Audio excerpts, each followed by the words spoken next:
let's take a minute to talk about race. So, in light of the Brandon Bernard execution a couple weeks ago, I thought I would take a few minutes to talk about that and the burn, loot, murder movement. Ooh, did I say that out loud? I meant the Black Lives Matter movement, but same difference, right?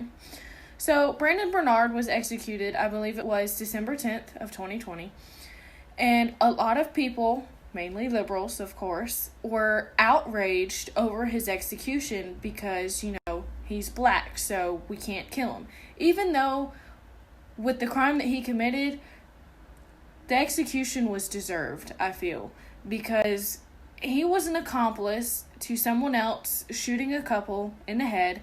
The husband died, I believe, instantly, but the wife was still alive. And to try to get rid of evidence, Brandon Bernard set the car on fire, which was actually the cause of death for the woman. She died due to smoke inhalation. Let's take a minute to talk about race. So, in light of the Brandon Bernard execution a couple weeks ago, I thought I would take a few minutes to talk about that and the burn, loot, murder movement. Ooh, did I say that out loud? I meant the Black Lives Matter movement, but same difference, right?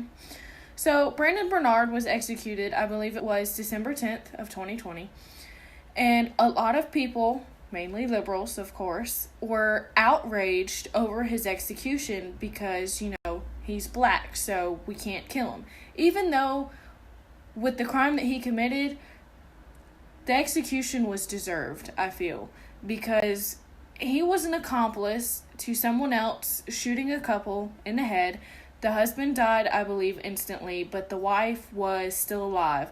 And to try to get rid of evidence, Brandon Bernard set the car on fire, which was actually the cause of death for the woman. She died due to smoke inhalation.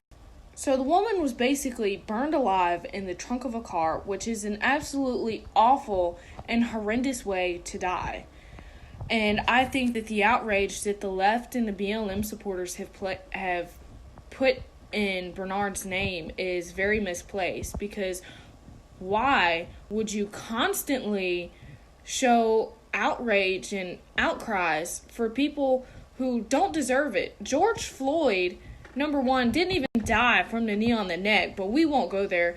But we see it time and time again with people like George Floyd, Jacob Blake, and now this Brandon Bernard guy. And yes, he was young when he committed the crime. But when you are 18 years old, you are smart enough, well, you should be, smart enough to realize that burning someone alive and being an accomplice to murder isn't going to get you a very well place in life. So I think that with the evidence that I've seen, for Bernard to definitively say that he did commit the crime.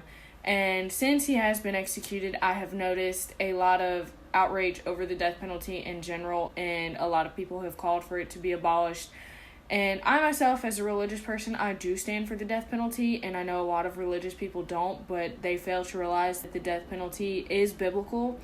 But that's a conversation for another day.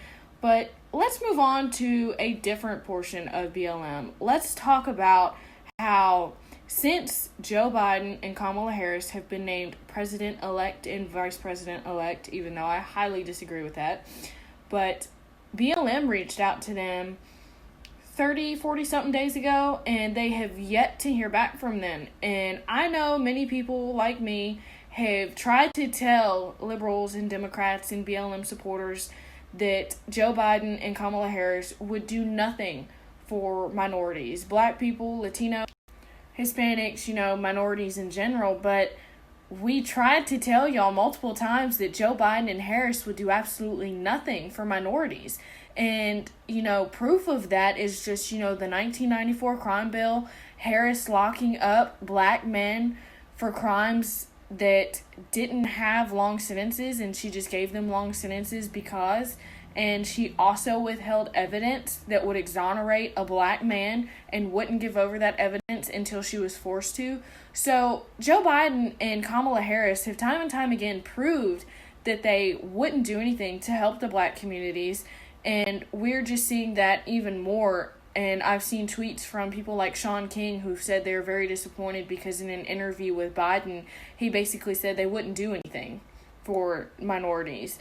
And it's just, it still amazes me to some degree that people still continue to fall for this ploy that Biden and Harris that after all these years you're suddenly going to do anything for them, and their faith is misplaced. I'm not saying that their faith needs to be placed in Trump or anything. Obviously, your faith needs to be placed in Jesus, but their faith is misplaced because, as I said, time and time again, they proved that they weren't going to do anything. Words matter. Facts matter. What they have said has proven that they weren't going to do anything. And you can even go back even further from 1994. You can even look at 1985. In a memo, Joe Biden said that, we don't need, N-words in here. And, for a lot of people who get all hot and bothered over the N-word, they seem to not care much when it comes to people like Joe Biden, or I guess Democrats in general, because they're Democrats and Orange Man is bad. So, all in all, I guess what I'm trying to say after this long rant is that a lot of outrage and outcry in faith has been misplaced, and a lot of these political leaders, especially in Joe Biden and Kamala Harris, and again, I'm not saying put your faith in Trump or faith in mankind, because we will fail each other, but it still amazes me that these people continue to support people like that, and that people continue to support Black Lives Matter. Because as I said in the beginning of my rant, burn, loot, murder is an accurate description of Black Lives Matter, because that is exactly what they do. We saw that after the death of George Floyd and Jacob Blake, and that is what they will continue to do when any black criminal is killed by a white cop. But I digress. So what I leave you with is that to do your research on people. Don't go saying we need justice for somebody when they clearly justice is being served, that they deserve to be locked in jail, that they deserve this. But do your research. Don't just blindly place faith in somebody. And if 12 people tell you something but one person tells you something different, don't go with the one person who's telling you something different, because 9 times out of 10, that one person is the one who is lying. And you will see that time and time again with people like Joe Biden and Kamala Harris. Wise words from somebody. Don't pee on my foot and tell me it's raining, because that won't go over well. And we see that with people like Joe Biden. They tell you that it's raining when they're peeing on your foot. So don't blindly place your faith in somebody when they will continually let you down. So this is your host, President-elect Arwal. This is Freedom Speaks.